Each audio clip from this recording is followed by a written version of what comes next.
là香感。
怎么说呢？我说可是到啥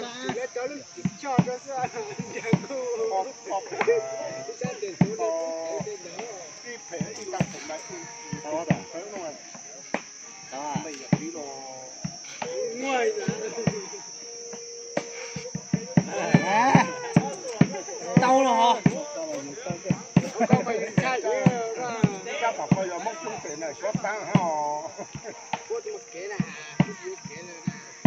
Mông châu cháu mình sai hả? Mông châu cần là số tai ha, tao khó là chưa thì mông thì tao khó là.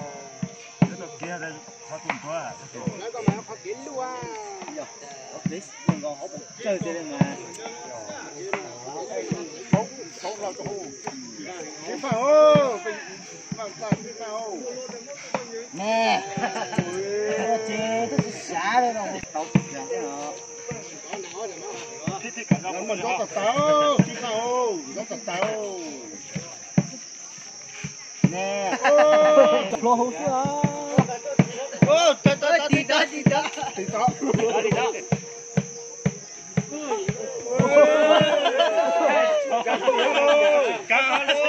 Cả tí luôn.